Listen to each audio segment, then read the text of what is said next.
내 인생엔 두 번의 후회가 있어. 하나는 한국을 과소평가한 것이고 또 하나는 돈이면 안 되는 게 없다는 오만한 확신에 빠졌던 것이오. 스페인의 에너지 거물들이 생방송 도중 떨리는 손으로 마이크를 잡고 전 세계를 향해 충격적인 고백을 시작했습니다. 100년 넘게 세계 시장을 주물러온 강대국들의 오만한 확신은 단 5분 만에 산산조각 났습니다. 그들이 우리 땅 밑에 묻힌 리튬의 가격을 매기고 있을 때 한국은 그 흙먼지 속에 무릎을 꿇고 우리 아이들이 마실 생명을 길어 올리고 있었죠. 자본의 논리가 닿지 않는 그 깊은 곳에서 시작된 대한민국의 거대한 방역. 그 소름 돋는 진실을 지금 공개합니다. 영상을 시청하신 후 마음에 드신다면 좋아요와 구독 버튼을 꾹 눌러주세요. 여러분의 관심이 저에겐 큰 힘이 됩니다. 그럼 바로 시작하겠습니다. 수조원의 차관 0%에 가까운 파격적인 이자율. 객관적으로 보면 한국은 스페인의 상대가 안 됐습니다. 누가 봐도 이건 한국의 완패였죠. 그런데 제가 낙찰자로 한국을 호명한 순간 회의실은 5분 동안 거대한 무덤처럼 변했습니다. 축배를 들려던 유럽 특사들의 와인잔이 허공에서 멈췄으니까요. 제 이름은 알레한드로 산토스. 과테말라의 산업 재건을 평생 지휘해온 전직 차관입니다. 저는 오늘 전 세계 경제학자들을 경악시킨 그날의 선택에 대해 이야기하려 합니다. 이 나라가 어떤 나라인지부터 말씀드려야겠군요. 과테말라는 중미에서 인구가 가장 많은 나라입니다. 커피와 바나나, 사탕수수가 나는 땅이죠. 하지만 제가 공직에 발을 들였을 때 이 나라는 그 풍요로운 땅과는 전혀 다른 모습이었습니다. 36년에 걸친 내전. 그 긴 전쟁이 핥히고 간 자리엔 가난과 불신만 남아 있었죠. 전력 인프라는 낡고 끊겼으며 산간 마을엔 전기가 들어오지 않는 곳이 수두룩했습니다. 그런 나라에 어느 날 세계 최대 규모의 전력망 구축 입찰이 열렸습니다. 과테말라의 운명을 바꿀 수도 있는 사업이었습니다. 그리고 그 자리에 유럽의 거인들이 몰려왔죠. 베를린에서 날아온 수석 경제 분석가 발터 로젠버그 박사, 유럽연합 인프라 투자위원회 특사단, 스페인 컨소시엄의 금융 전문가들. 이들은 단순한 입찰 참가자가 아니었습니다. 각자의 나라에서 수십 년을 쌓아온 최고의 두뇌들이었죠. 그들이 상석에 나란히 앉는 모습을 보며 저는 이 싸움이 얼마나 무거운 싸움인지를 다시 실감했습니다. 그 맞은편 구석에 한국팀이 조용히 앉아 있었습니다. 유럽 대표단 중 누구도 한국 쪽을 거들떠보지 않았습니다. 그럴 만도 했죠. 스페인이 써낸 입찰가는 한국보다 15%나 낮았습니다. 독일은 20년 무이자 차관이라는 조건까지 들고 왔죠. 자본력, 기술 표준, 외교 네트워크. 어느 항목을 봐도 유럽이 압도적이었습니다. 로젠버그 박사는 발표 직전까지 동료들과 나지막이 웃으며 이야기를 나누고 있었습니다. 결과를 의심하는 사람은 그 회의실에 단 한 명도 없었습니다. 저를 포함해서요. 그런데 검토 과정에서 저는 한국의 제안서를 반복해서 읽었습니다. 숫자 때문이 아니었습니다. 제안서 말미에 적힌 문장 하나가 며칠째 머릿속을 떠나지 않았기 때문이죠. 유럽의 제안서엔 수천 장의 도표와 수익률 분석이 담겨 있었습니다. 그런데 한국의 제안서엔 다른 것이 있었습니다. 단순히 전력망을 깔아주겠다는 게 아니었습니다. 과테말라 국영전력청 직원들을 서울로 초청해 송변전 운영 시스템 전체를 가르치겠다고 했습니다. 현지 엔지니어를 1대1로 교육하겠다고도 했죠. 그리고 그 제안서 말미에 이런 문장이 적혀 있었습니다. 한국도 어둠 속에 있었습니다. 우리는 그 어둠을 걷어내는 고통이 무엇인지 압니다. 저는 그 문장을 읽으며 오래된 기억 하나를 떠올렸습니다. 1984년이었습니다. 내전이 절정에 달하던 시절, 이 나라의 아침은 총성으로 시작됐죠. 외국 기업들은 하룻밤 사이에 공장 문을 잠그고 사라졌습니다. 리스크 관리라는 말 뒤에 숨어 아무도 뒤를 돌아보지 않았습니다. 그런데 도시 외곽산업단지 한 구석에서 믿기 어려운 광경이 펼쳐졌습니다. 전기가 끊긴 밤, 홀로 불을 밝히고 있는 공장이 있었습니다. 자가발전기를 돌리며 끝까지 남아있던 그 공장은 한국 봉제 공장이었습니다. 처음엔 이해가 안 됐습니다. 총성이 들리는 거리에서 공장을 계속 돌린다는 게 상식적으로 납득이 안 됐으니까요. 그런데 이유가 있었습니다. 한국인 현장 책임자는 본사의 철수 명령을 거부했습니다. 우리가 떠나면 당신들은 굴습니다. 그 한마디로 그는 남았습니다.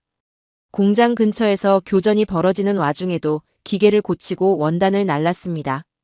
물류가 마비돼도 월급날을 단 하루도 어기지 않았습니다. 그때부터 이 나라 사람들 사이에 조용히 퍼진 말이 있었죠. 한국인은 약속을 지킨다고요. 저는 그 시절을 젊은 산업부 관료로 직접 지켜봤습니다. 그 불빛을 눈으로 봤습니다. 수십 년이 흘렀습니다. 그 기억을 품은 채 저는 그날 회의실 상석에 앉아 있었죠. 한쪽엔 유럽의 방대한 제안서가, 다른 한쪽엔 한국의 그 문장이 있었습니다. 로젠버그 박사는 여전히 여유롭게 앉아 있었습니다. 한국 팀은 조용히 앞을 보고 있었죠. 저는 두 제안서를 마지막으로 한 번 더 봤습니다. 그리고 결정을 내렸습니다. 저는 마이크 앞에 섰습니다. 최종 파트너는 한국입니다. 5분간 아무 소리도 나지 않았습니다. 와인잔을 들려던 손이 그대로 굳었고 서류를 정리하던 손도 멈췄습니다. 로젠버그 박사의 얼굴이 굳는 게 보였습니다. 그가 자리에서 일어섰습니다. 말이 안 됩니다. 대체 한국의 무엇이 우리보다 낫다는 겁니까? 당신들의 계산기는 고장난 겁니까? 저는 그를 똑바로 봤습니다. 로젠버그 박사, 당신들의 제안서엔 완벽한 정답이 들어 있었습니다. 하지만 한국인의 눈빛엔 우리가 40년 동안 잃어버렸던 내일이 들어 있었죠. 당신의 계산기엔 기억이라는 변수가 빠져 있었습니다. 우리는 오늘 돈을 선택한 게 아닙니다. 우리 조국이 다시 숨 쉴 수 있는 심장을 선택한 겁니다. 로젠버그 박사는 더 이상 아무 말도 하지 않았습니다. 스페인 대표단도 브뤼셀에서 온 특사들도 마찬가지였죠. 그 회의실에 다시 침묵이 흘렀습니다. 이번엔 충격의 침묵이 아니었습니다. 무언가를 납득하는 침묵이었죠. 한국팀의 수석 엔지니어가 저를 향해 조용히 고개를 숙였습니다. 저는 그 모습을 보며 40년 전 그 불빛을 다시 떠올렸습니다. 총성이 울리던 밤, 혼자 환하게 빛나던 그 공장의 불빛을요. 그 불빛이 여기까지 왔구나. 그 생각이 들었습니다. 1984년이었습니다. 그 해가 왜 중요한지 지금부터 말씀드리겠습니다. 그 시절 과테말라시티가 어떤 곳이었는지 직접 겪어보지 않은 분들은 상상하기 어려우실 겁니다. 36년 내전이 절정에 달하던 시기였죠. 매일 아침 거리에 나서면 전날 밤 무슨 일이 있었는지를 눈으로 확인해야 했습니다. 폭발음은 이미 일상이었고 통행 금지가 풀리면 사람들은 고개를 숙인 채 빠르게 걸었죠. 눈을 마주치지 않는 게 이 도시의 불문율이었습니다. 아침에 집을 나서면서 저녁에 돌아올 수 있을지를 장담할 수 없던 시절이었죠. 그게 우리의 일상이었습니다. 이 나라의 노동자들이 얼마나 절박했는지도 말씀드려야겠습니다. 공장 일자리 하나가 가족 전체를 먹여 살리던 시절이었습니다. 남편이 전쟁터에 끌려가거나 실종된 가정이 수두룩했죠. 그 상황에서 여성들이 봉제 공장으로 나왔습니다. 아이들 밥을 먹이기 위해서였죠. 그 공장이 문을 닫는다는 건 단순히 일자리를 잃는 게 아니었습니다. 가족의 생존이 끊기는 일이었습니다. 그 혼란 속에서 외국 자본들이 움직이기 시작했습니다. 미국 기업들이 먼저 떠났죠. 유럽 기업들도 뒤를 따랐습니다.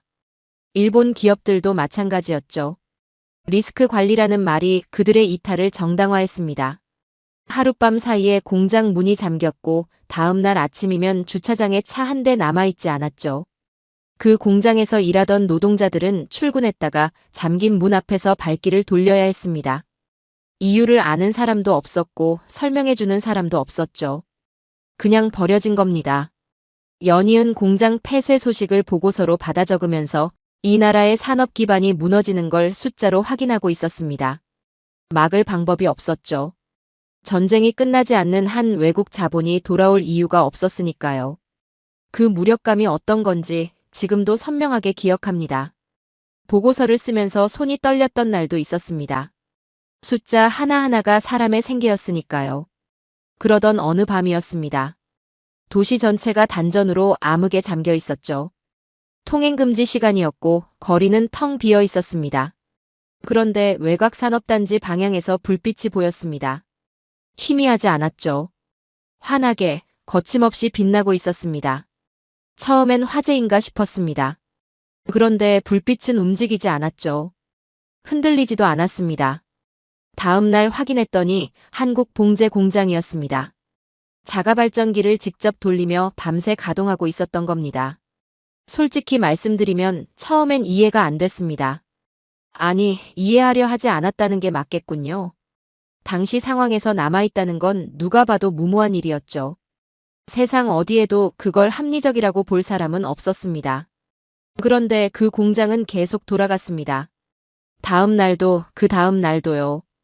총성이 가까워지는 날에도 통행금지가 길어지는 날에도 마찬가지였죠. 나중에 그 공장 책임자를 만날 기회가 있었습니다. 본사에서 철수 명령이 내려왔다는 건 저도 알고 있었죠. 그 명령을 어떻게 처리했느냐고 물었습니다. 그는 잠시 생각하더니 이렇게 말했습니다. 우리 노동자들이 여기 있습니다. 우리가 떠나면 저 사람들은 굶습니다.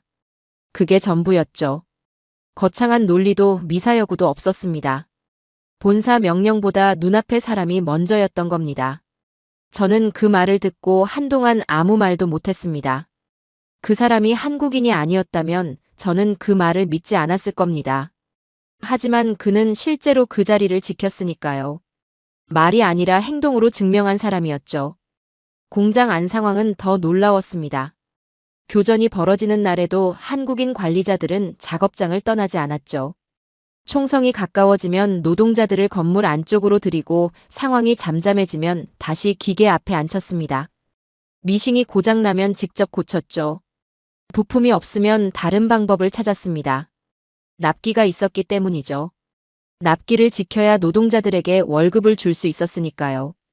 그들에게 공장은 단순한 사업장이 아니었습니다. 노동자들의 생계가 걸린 약속의 공간이었죠. 월급 이야기를 빼놓을 수가 없습니다. 전쟁 중에는 물류가 마비되는 게 당연했죠. 돈이 제때 들어오지 않으면 월급이 밀리는 것도 당연하게 여기던 시절이었습니다. 그런데 그 한국 공장은 달랐죠. 지급일이 되면 반드시 현금이 나왔습니다. 물류가 막히면 다른 경로를 뚫었고 그것도 안 되면 직접 가져왔죠. 단 한 번도 어긴 적이 없었습니다. 이 나라는 오랫동안 약속이 지켜지지 않는 나라였습니다. 정부도 외국 기업도 원조단체도 결국엔 말과 행동이 달랐죠. 그런 땅에서 한 번도 약속을 어기지 않는 사람들이 나타난 겁니다. 그것도 전쟁 한복판에서요. 게다가 그들은 자국민도 아니었습니다.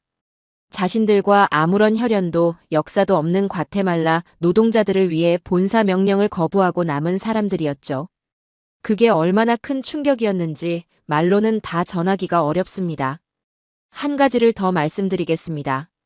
그 한국인들이 이 나라에 처음 왔을 때 주변에서 이런 말들이 돌았습니다. 한국이 어딘가? 우리보다 잘 살지도 못한 나라 아닌가? 그건 틀린 말이 아니었습니다. 당시 한국도 가난한 나라였으니까요. 전쟁을 겪고 폐허에서 일어서던 나라였죠. 그런데 그 배경이 오히려 설명이 됐습니다. 그들은 가난이 무엇인지 알았습니다. 전쟁이 사람에게 무엇을 하는지 알았죠. 그래서 도망가지 않은 겁니다. 남의 이야기가 아니었으니까요. 저는 그 시절을 젊은 관료로 직접 지켜봤습니다. 그 불빛을 제 눈으로 봤죠. 그 책임자의 말을 제 귀로 들었습니다. 그래서 수십 년이 흘러 그 회의실에 앉았을 때 저는 흔들리지 않았습니다. 로젠버그 박사의 숫자가 틀린 게 아니었습니다. 그의 계산기에 입력되지 않은 변수가 있었던 거죠. 40년짜리 변수였습니다. 로젠버그 박사는 나중에 제게 이렇게 말했습니다. 그건 비합리적인 경영이었다고요. 리스크 계산이 안 된 결정이었다고요. 저는 그 말을 듣고 이렇게 답했습니다. 로젠버그 박사, 당신들은 위험이 오면 계산을 했지만 한국인들은 위험이 오면 장화를 조여맸습니다. 그들이 지킨 건 공장이 아니었습니다. 우리 과테말라 국민들의 생존 그 자체였단 말입니다. 박사는 아무 말도 하지 않았습니다. 할 말이 없었겠죠. 숫자로 설명되지 않는 일들이 있다는 걸 그는 그때도 인정하지 않으려 했으니까요. 하지만 저는 알고 있었습니다. 그 불빛이 이 나라 사람들에게 무엇을 심었는지를요. 공장 하나가 불을 밝힌 게 아니었습니다. 사람들의 마음속에 한국이라는 이름 석자가 새겨진 밤이었죠. 그 새김이 얼마나 깊었는지는 그 이후에 벌어진 일들이 증명합니다. 그 새김이 어디서 멈췄는지 아십니까? 멈추지 않았습니다. 전쟁이 끝난 뒤에도 한국이라는 이름은 이 나라에서 계속 깊어졌죠. 그 이야기를 지금부터 드리겠습니다. 전쟁이 끝났습니다. 36년 만이었죠. 평화협정이 체결되던 날, 과테말라 사람들은 거리로 나와 울었습니다. 기쁨의 눈물이었는지 허탈함의 눈물이었는지 저도 그날 정확히 구분하지 못했습니다. 그만큼 긴 전쟁이었으니까요. 전쟁이 끝나자 세계가 움직이기 시작했습니다. 유럽에서, 미국에서 원조 행렬이 밀려들었죠. 수조 원 규모의 인프라 패키지가 쏟아졌습니다. 댐이 지어졌고 병원이 세워졌습니다. 도로가 깔렸고 정부 청사가 올라갔죠. 완공식마다 사진이 찍혔고 보도자료가 뿌려졌습니다. 세계는 과테말라의 재건을 돕고 있다고 했습니다. 그런데 5년이 지나자 실상이 드러나기 시작했습니다. 유럽이 지어준 댐에 문제가 생겼죠. 핵심 부품 하나가 고장났는데 그걸 고칠 수 있는 사람이 이 나라에 단 한 명도 없었습니다. 설계 도면은 있었죠. 하지만 그 도면을 읽을 수 있는 기술자가 없었습니다. 유럽 측에 연락했더니 수리 비용 견적서가 날아왔습니다. 원조로 지어준 댐을 고치는데 또 돈을 내야 했던 겁니다. 병원도 마찬가지였죠. 최신 의료 장비가 들어왔지만 쓸 줄 아는 사람이 없었습니다. 결국 먼지만 쌓인 채 방치됐죠. 저는 그 광경을 보며 이런 생각을 했습니다. 이건 우리를 위한 원조가 아니구나. 그들의 체면을 위한 건물이구나. 그 시절 한국은 달랐습니다. 규모가 달랐던 게 아닙니다. 방식이 달랐죠. 한국은 공짜로 물자를 주지 않았습니다. 처음엔 솔직히 당황했습니다. 시멘트를 지원하면서 마을 사람들이 직접 길을 닦아야 한다고 했으니까요. 정부 예산의 절반을 우리가 직접 조달해야 한다고도 했죠. 주변에서 불만이 나왔습니다. 유럽은 다 공짜로 주는데 한국은 왜 이러느냐고요. 저도 처음엔 그 불만을 이해했죠. 그런데 시간이 지나면서 달라졌습니다. 내 손으로 닦은 길이었습니다. 내 예산이 들어간 건물이었죠. 마을 사람들이 그 길을 다르게 대했습니다. 패인 곳이 생기면 스스로 고쳤습니다. 누가 시키지 않아도요. 유럽이 지어준 건물은 망가지면 외국에 연락해야 했지만 우리 손으로 만든 건 우리가 고쳤죠. 그 차이가 어디서 나오는지 저는 그때 처음 이해했습니다. 주인의식이라는 게 그냥 생기는 게 아니었습니다. 땀이 들어가야 생기는 거였죠. 한국에서 온 행정 전문가들 이야기도 빼놓을 수 없습니다. 그들은 회의실에 앉아있지 않았습니다. 장화를 신고 진흙탕 마을로 들어갔죠. 주민들과 함께 삽을 들었습니다. 행정기록법을 가르치면서 직접 서류를 같이 작성했죠. 비가 쏟아지는 날에도 현장을 떠나지 않았습니다. 배수로를 파는 작업이 있으면 함께 팠죠. 저는 그 모습을 보면서 이 사람들이 대체 어떤 나라에서 왔는지가 궁금해졌습니다. 어느 날 그중 한 사람에게 물었습니다. 왜 이렇게까지 하느냐고요? 호텔 회의실에서 보고서를 써도 될 텐데 왜 진흙탕 속에 있느냐고요? 그는 잠깐 생각하더니 이렇게 말했습니다. 우리도 이렇게 배웠습니다.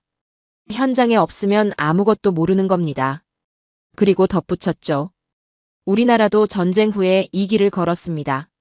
누군가 옆에서 함께 걸어줬기 때문에 우리가 일어섰죠. 저는 그 말을 듣고 한동안 그 자리에 서 있었습니다.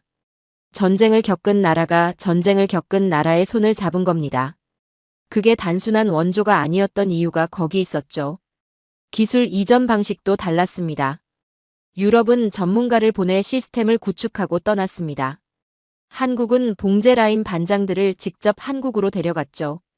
서울에서 부산에서 정밀 기계 수리법을 배웠습니다. 공정 설계법을 배웠죠. 1대1로요. 6개월, 1년을 함께 지내며 기술을 익혔습니다. 그 사람들이 돌아왔을 때 달라져 있었죠.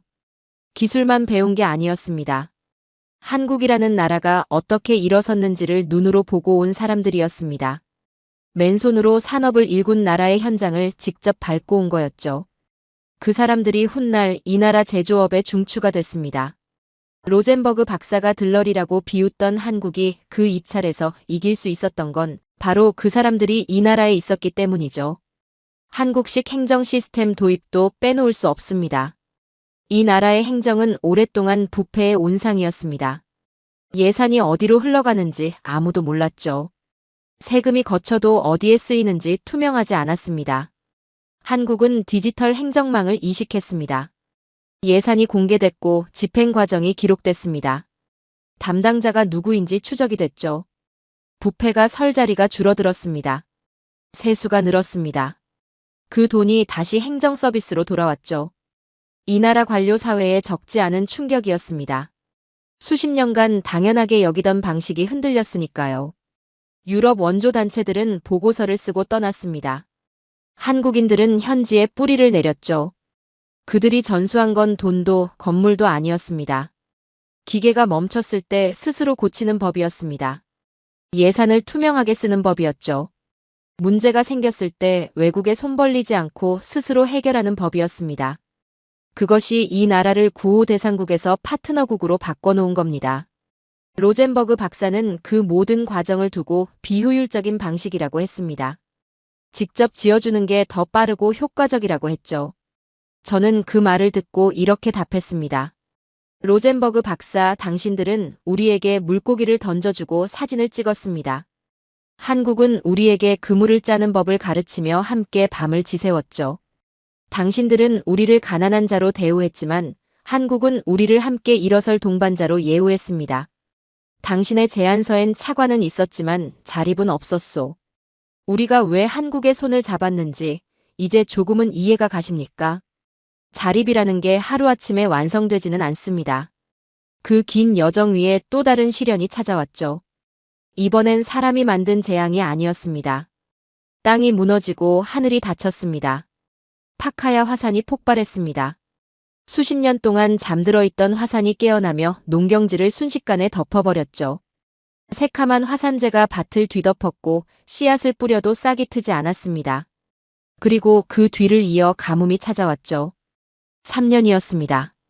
3년 동안 비다운 비가 한 번도 내리지 않았습니다. 논바닥이 갈라졌고 거북 등짝처럼 쩍쩍 벌어진 그 땅을 보며 농민들은 그 자리에 주저앉았죠. 평생 그 땅을 일궈온 사람들이었습니다. 아버지에게 물려받고 또 그 아버지의 아버지에게 물려받은 땅이었죠.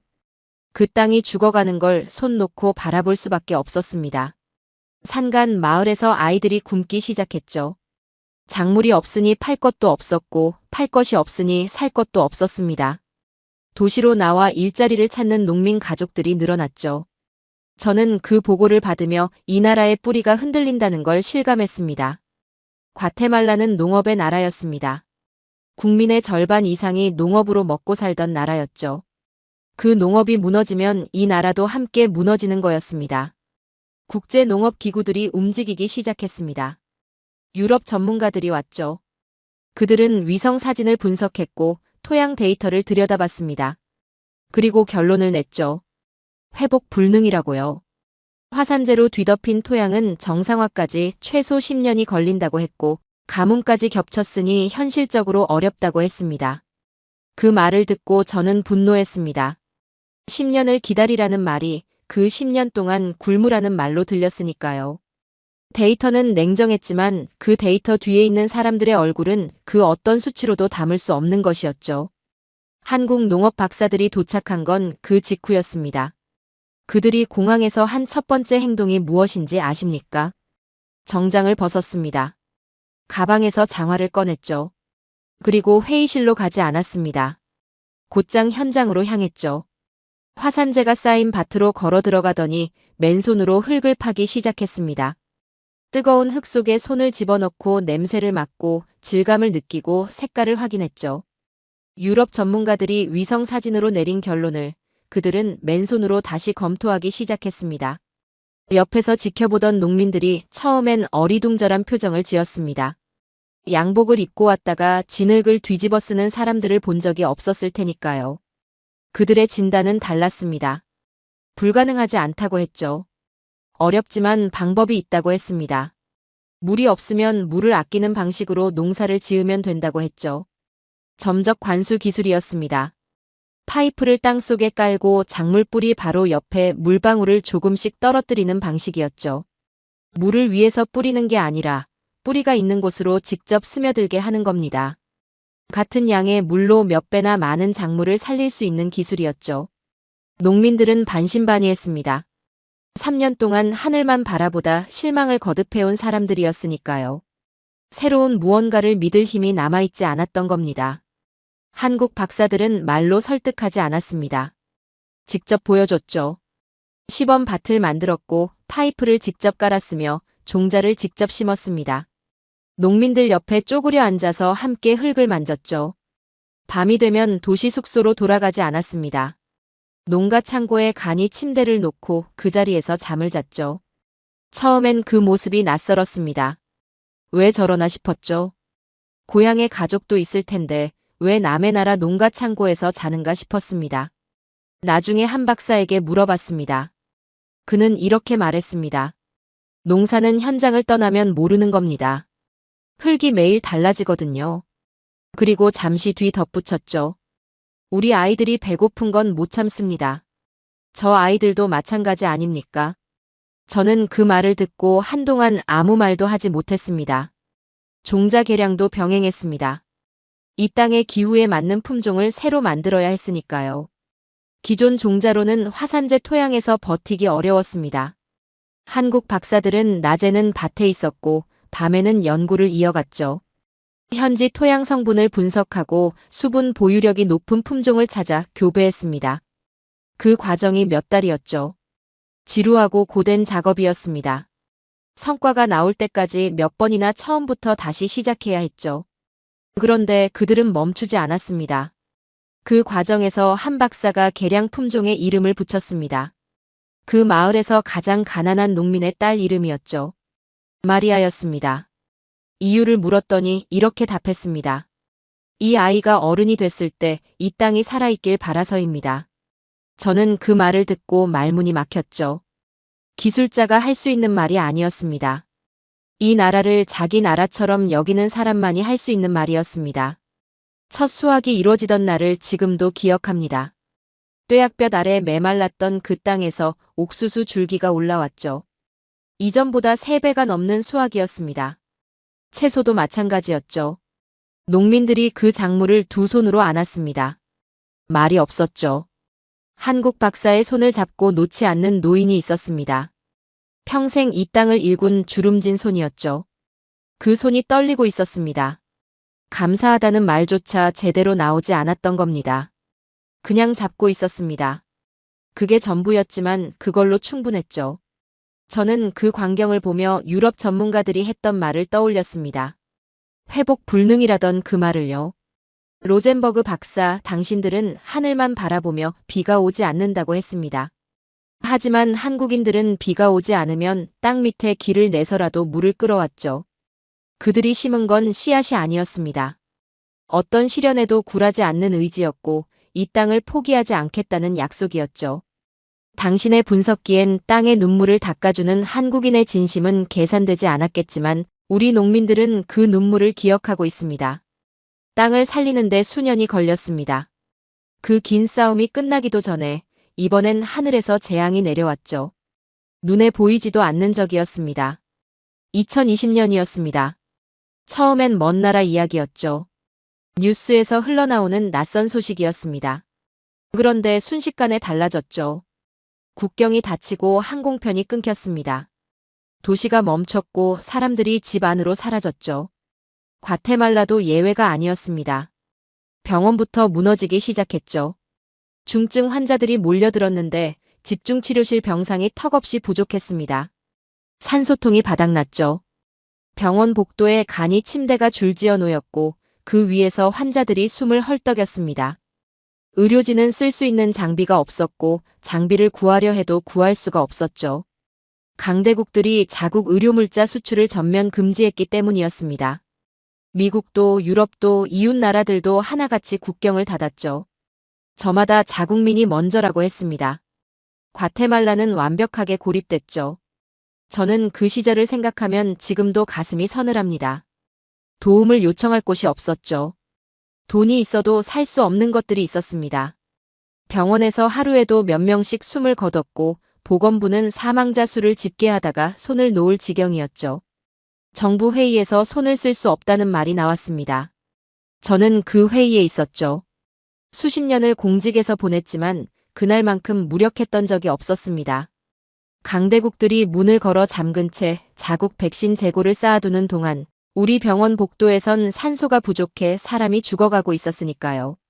그게 국제사회의 민낯이었죠. 그때 연락이 왔습니다.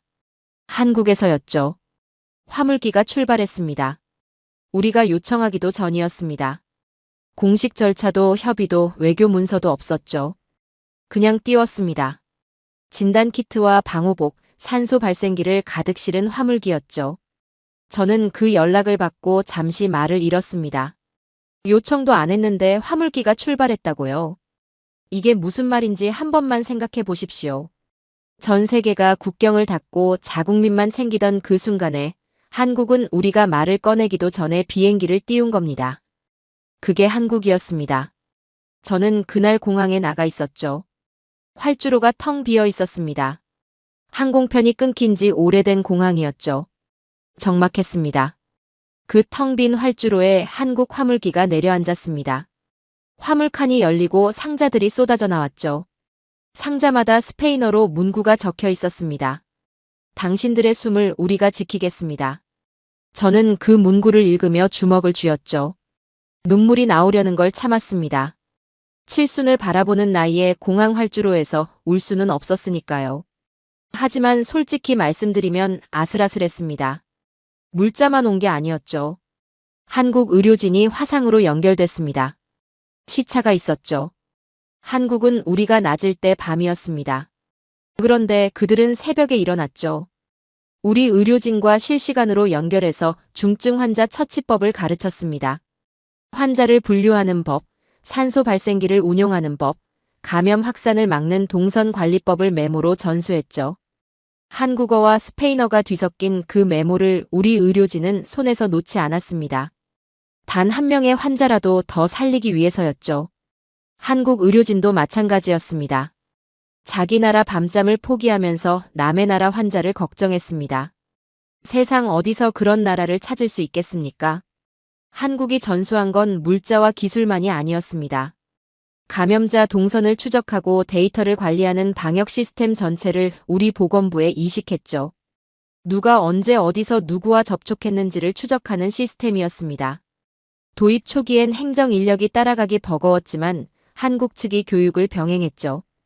그 시스템이 작동하기 시작하면서 달라졌습니다. 무작위로 번지던 감염이 경로가 잡히기 시작했고 방역 자원을 어디에 집중해야 할지 보이기 시작했죠. 결국 과테말라는 중남미에서 인구 대비 사망률이 가장 낮은 나라 가운데 하나가 됐습니다. 주변국들이 어떻게 그게 가능했느냐고 물었을 때 우리 보건부 장관이 짧게 답했죠. 우리에겐 40년 된 형제가 있습니다. 그 말이 중남미 외교가에 퍼졌습니다.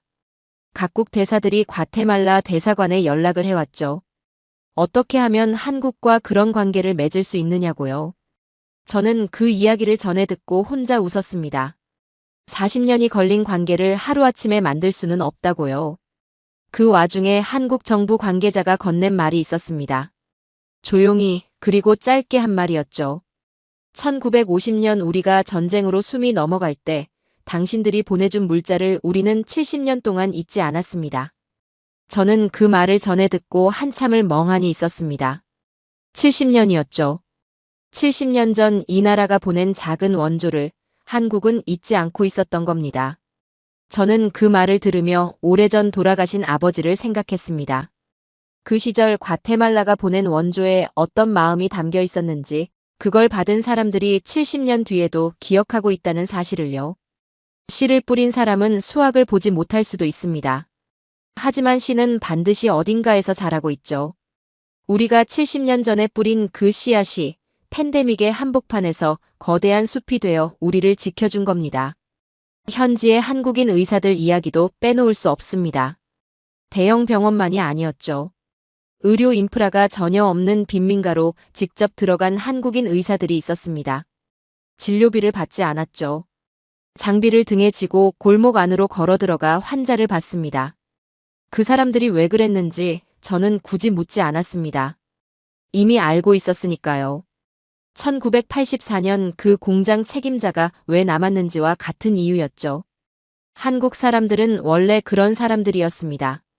위험이 오면 계산하는 사람들이 아니라 장화를 조여매는 사람들이었죠. 로젠버그 박사는 그 팬데믹 시절에도 계산을 했습니다. 백신 가격을 따졌고 물자 지원의 경제적 효과를 분석했죠. 저는 그 분석서를 보며 이렇게 말했습니다. 로젠버그 박사, 당신들은 국경을 닫고 백신을 협상 카드로 꺼냈습니다. 하지만 한국은 요청도 받기 전에 화물기를 띄웠죠. 당신들은 자국 우선주의를 외쳤지만 한국은 함께 살자는 의리를 지켰습니다. 당신은 백신의 가격을 계산했겠지만 우리는 목숨을 걸고 날아온 한국인의 진심을 계산했소. 이제 우리가 왜 그들을 위해 광산의 문을 여는지 조금은 이해가 가십니까? 땅을 살렸고 사람을 살렸습니다. 그런데 저는 한 가지를 계속 생각했죠. 땅도 살고 사람도 살아남았는데 이 나라의 내일을 짊어질 청년들은 어디로 가고 있는가? 그 질문이 오래도록 저를 괴롭혔습니다.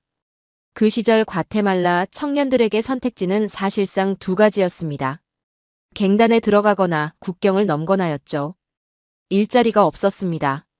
공장은 충분하지 않았고 있어도 단순 노동뿐이었죠. 대학을 나와도 갈 곳이 없었습니다. 그러니 아이들이 떠났죠. 위험한 밀림을 걸어서 미국 국경을 넘는 청년들이 매년 수만 명이었습니다. 국경에서 잡혀 돌아오는 아이들도 있었고 끝내 돌아오지 못하는 아이들도 있었죠. 저는 그 숫자들을 보고서로 받아 읽으면서 이건 통계가 아니라 이 나라의 미래가 사라지는 거라고 생각했습니다. 가장 젊고 가장 간절한 사람들이 떠나는 나라는 결국 어떻게 되겠습니까? 그 걱정이 밤마다 저를 잠 못 들게 했죠. 당시 과테말라 도심 골목을 걷다 보면 벽마다 낙서가 가득했습니다. 갱단의 표식이었죠. 그 낙서들이 어디까지 퍼져 있는지가 그 동네의 위험도를 알려주는 지표였습니다. 청년들이 갱단으로 흘러들어가는 건 악한 마음 때문이 아니었죠. 먹고 살 방법이 없었기 때문이었습니다. 그 현실을 알면서도 막을 방법이 없었죠. 일자리를 만들어내는 건 정책 몇 가지로 해결되는 문제가 아니었으니까요.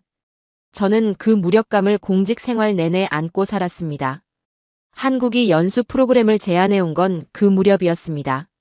그런데 선발 방식이 특이했죠. 스펙을 보지 않겠다고 했습니다.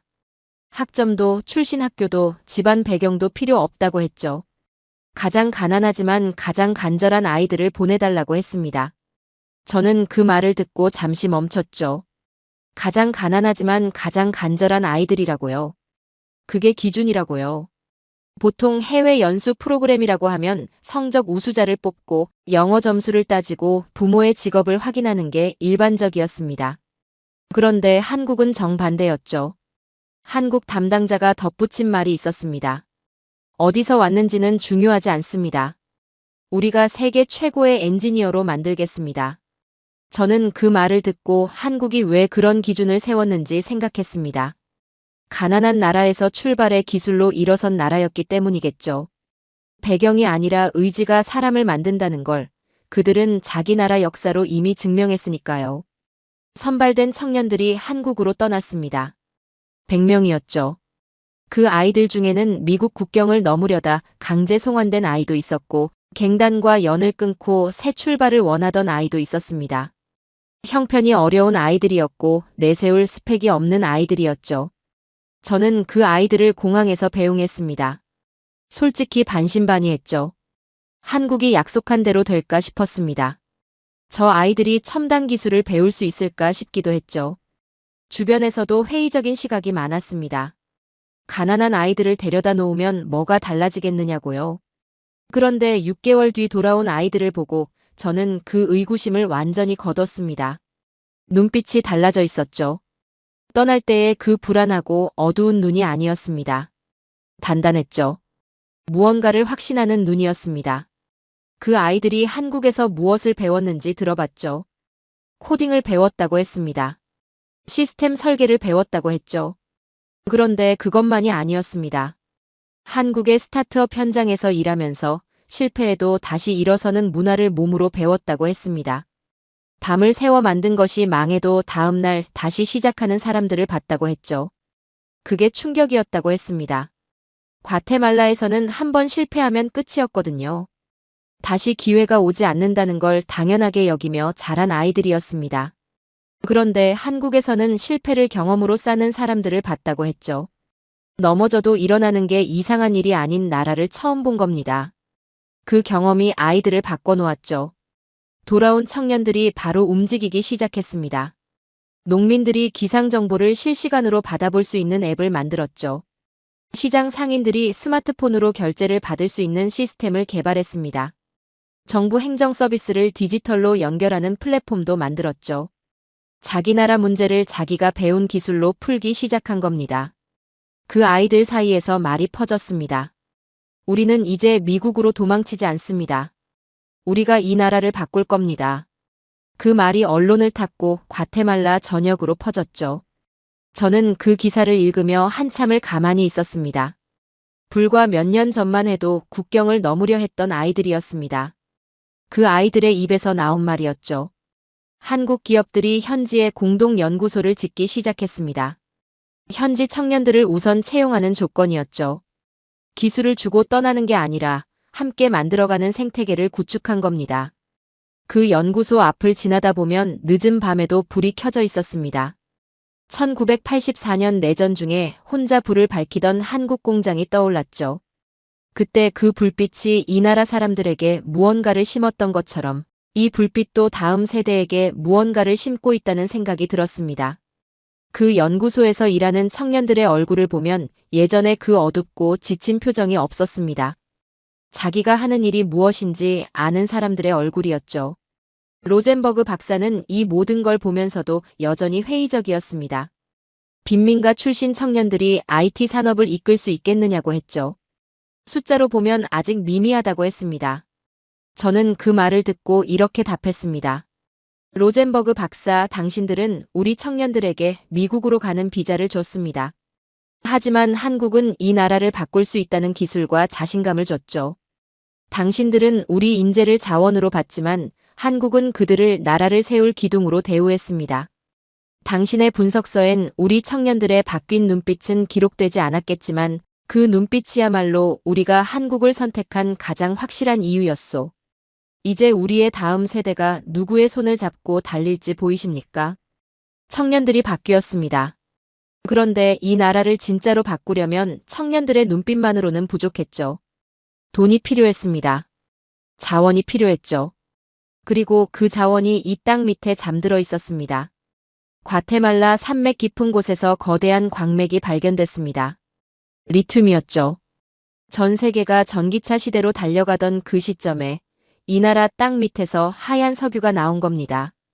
히토류도 함께였습니다. 전문가들은 그 규모를 보고 경악했죠. 단순한 광산이 아니었습니다. 전 세계 배터리 산업의 판도를 바꿀 수 있는 매장량이었죠.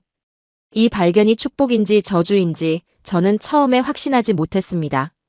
자원이 풍부한 나라가 반드시 잘 사는 게 아니라는 걸 역사가 너무 많이 증명해왔으니까요. 소문이 퍼지는데 오래 걸리지 않았습니다. 중국이 먼저 움직였죠. 막대한 자본을 들고 왔습니다. 땅을 통째로 사겠다고 했죠. 계약서를 가져왔고 숫자는 어마어마했습니다. 미국도 왔습니다. 안보를 이유로 들었죠. 중국에 넘기면 안 된다고 했습니다. 자기들이 관리해야 한다고 했죠. 유럽도 왔습니다. 환경 규제를 내세웠죠. 제대로 개발하려면 자기들의 기준을 따라야 한다고 했습니다. 그리고 그 기준을 따르는 조건으로 채굴권을 요구했죠. 표현은 달랐지만 결국 같은 말이었습니다. 당신들 땅에서 나오는 자원을 우리가 가져가겠다는 말이었죠. 나라마다 포장지가 달랐을 뿐 안에 든 내용물은 하나였습니다. 과테말라의 자원을 자국의 산업으로 흘려보내겠다는 것이었죠. 저는 그 협상들을 지켜보면서 이 나라가 또다시 이용당하는 건 아닌가 싶었습니다. 과테말라의 역사가 그랬으니까요. 풍요로운 땅을 가졌지만 그 풍요가 항상 다른 나라의 이익으로 흘러나갔죠. 바나나 공화국이라는 오명이 괜히 붙은 게 아니었습니다. 이번에도 그 패턴이 반복되는 건 아닌가 싶었죠.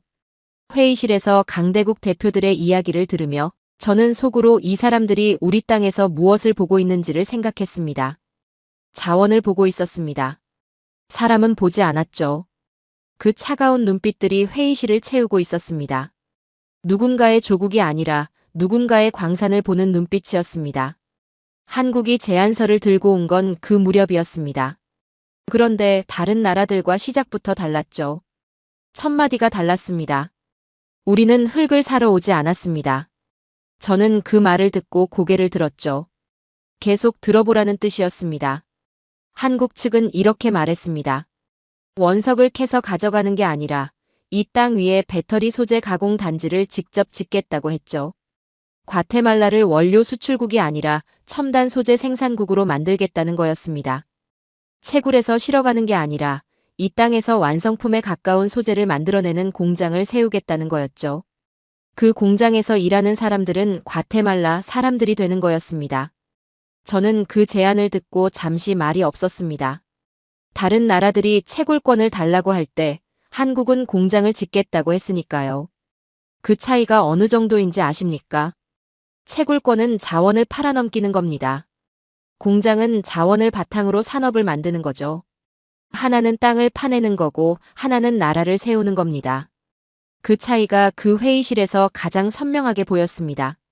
중국과 미국과 유럽이 가져오겠다고 한 것과 한국이 만들어주겠다고 한 것의 차이였죠. 한국은 거기서 멈추지 않았습니다. 한 걸음을 더 나아갔죠. 과테말라에서 가공된 소재가 한국의 우주 발사체와 위성 산업의 핵심 부품이 될 것이라고 했습니다. 이 땅에서 나온 광물이 우주로 향하는 한국 발사체에 실린다는 거였죠. 평생 흙먼지 속에서 곡괭이를 들던 광산 노동자들이 그 말을 전해 들었을 때 어떤 표정을 지었는지 아십니까? 멍했습니다. 그리고 조용히 울었죠. 자기 손으로 캔 광석이 우주로 날아간다는 게 무슨 말인지 처음엔 이해도 못했을 겁니다. 그런데 그 말이 퍼지자 광산 마을 분위기가 달라졌습니다. 손자를 엔지니어로 키우겠다는 노인들이 생겨났죠.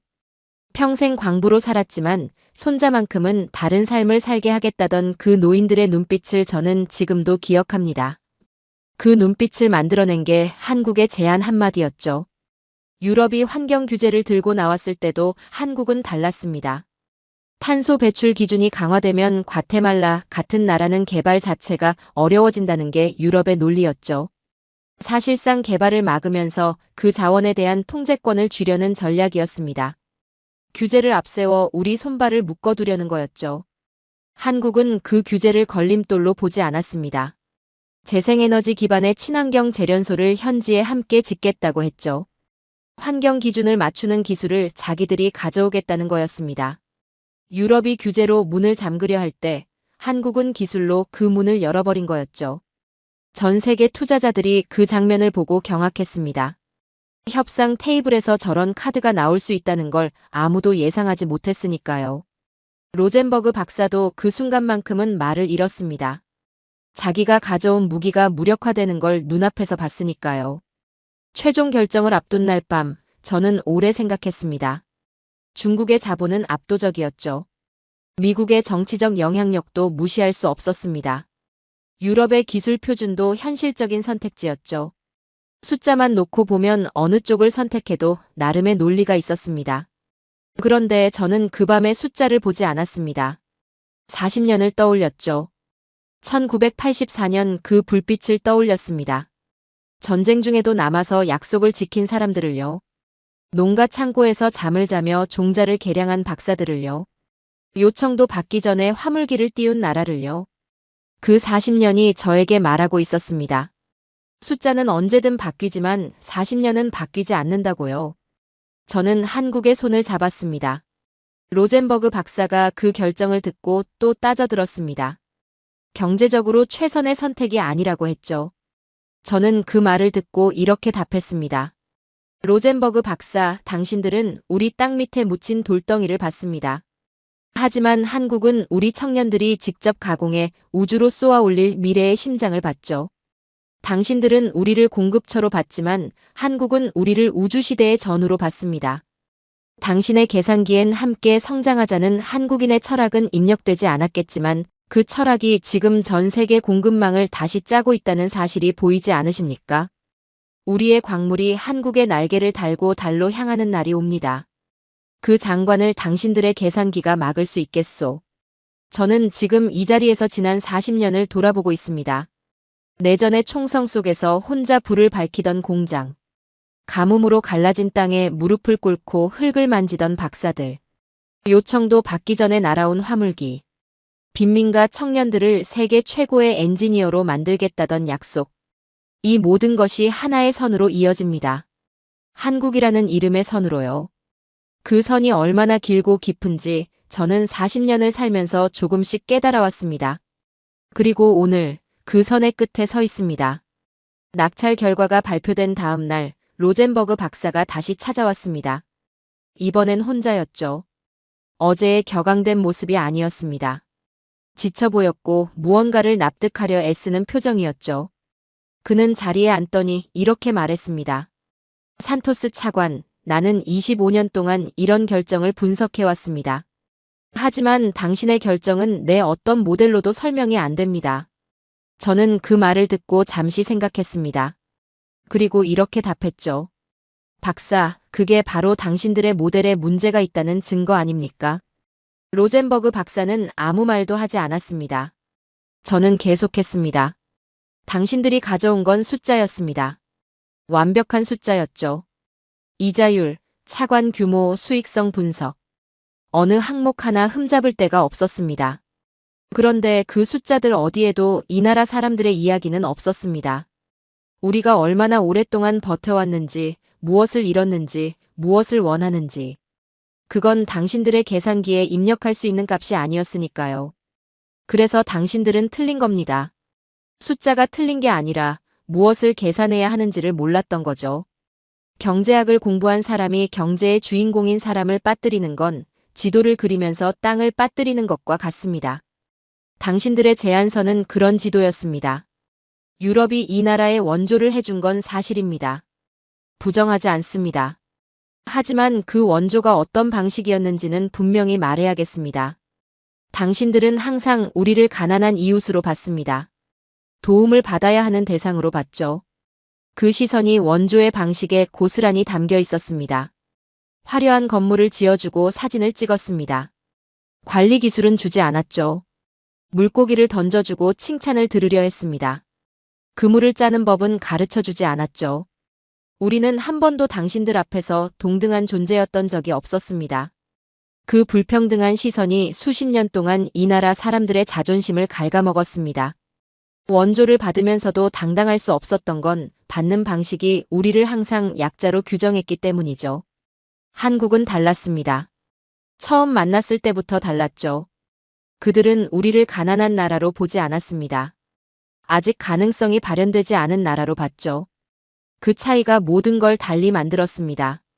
한국은 우리에게 기술을 가르치면서 한 번도 우리 위에 서려 하지 않았습니다.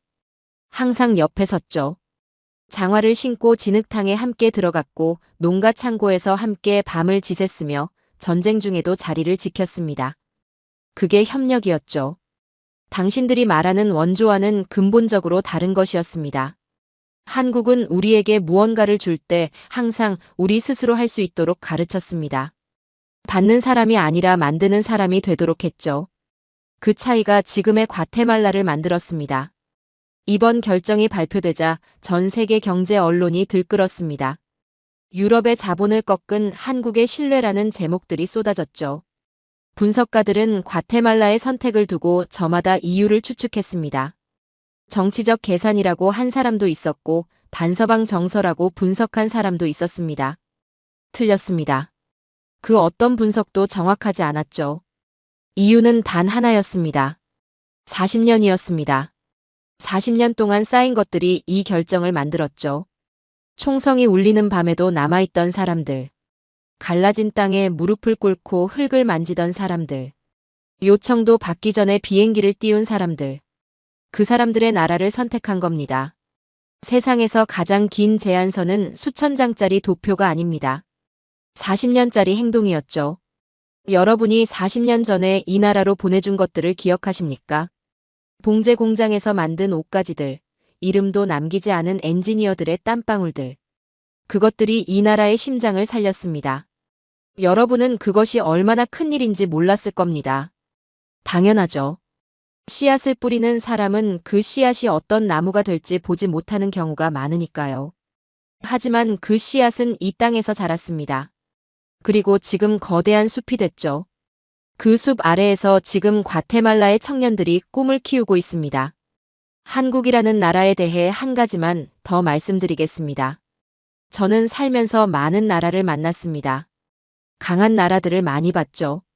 군사력이 강한 나라, 경제력이 강한 나라, 외교력이 강한 나라들을요. 그런데 한국은 그런 나라들과 다른 종류의 강함을 가지고 있었습니다. 기억하는 힘이었죠. 70년 전에 받은 은혜를 기억하고 40년 전에 한 약속을 기억하는 나라였습니다. 세상에 그런 나라가 얼마나 됩니까? 강대국들은 자국의 이익이 바뀌면 어제의 약속을 오늘 잊어버립니다. 그런데 한국은 이익이 없어도 기억했습니다. 그 기억이 이 나라를 살린 겁니다. 그리고 그 기억이 오늘 이 계약서를 만든 겁니다. 이것으로 끝이 아닙니다. 이제 시작이죠. 과테말라의 리튬이 한국의 기술과 만납니다. 이 땅에서 가공된 소재가 한국의 발사체에 실려 우주로 향하는 날이 옵니다. 평생 흙먼지를 마시며 광산에서 일한 사람들의 손자들이 방진복을 입고 첨단 공장에서 일하는 날이 오고 있죠. 그 미래를 만든 건 어떤 화려한 계약서가 아닙니다. 40년 전 총성 속에서 남아있던 사람들의 결단이었습니다. 그 결단이 씨앗이 됐고 그 씨앗이 숲이 됐으며 그 숲이 이제 우주를 향해 뻗어가고 있죠. 당신들은 우리에게 돈을 가져왔습니다. 하지만 한국은 우리에게 내일을 가져왔죠. 당신들은 계약서가 끝나면 떠날 사람들이지만 한국은 우리와 함께 뼈를 묻을 형제들입니다. 저는 오늘 돈을 선택한 게 아닙니다. 우리 조국의 영혼을 선택한 겁니다. 한국은 더 이상 작은 나라가 아닙니다. 누군가의 절망을 희망으로 바꿀 줄 아는 나라입니다. 조건이 사라져도 기억은 남는다는 걸 몸으로 보여준 나라죠. 강대국들이 계산기를 두드리는 동안 한국은 사람의 마음속에 자리를 잡았습니다. 그게 진짜 강함이었죠. 저는 그 나라의 손을 잡았습니다. 그리고 그 선택을 단 한순간도 후회하지 않았습니다. 오늘의 사연은 여기까지입니다. 우리가 40년 전 묵묵히 뿌렸던 신의의 씨앗은 이제 거대한 숲이 되어 지구 반대편의 운명을 바꾸고 있습니다. 강대국들이 차가운 숫자로 세계를 계산할 때 대한민국은 뜨거운 진심으로 누군가의 심장을 살려냈습니다. 조건이 사라진 자리에도 영원히 남는 것, 그것이 바로 세계가 경외하는 대한민국식 의리의 실체입니다. 지구 반대편에서 울려 퍼진 이 승전보는 과거의 헌신이 미래의 압도적 국력으로 증명된 기록입니다. 누군가의 절망을 희망으로 바꿀 줄 아는 나라, 대한민국이라는 거대한 이름은 이제 세계의 새로운 이정표가 되었습니다. 긴 영상 시청해주셔서 감사합니다. 내일은 더 좋은 영상으로 찾아오겠습니다.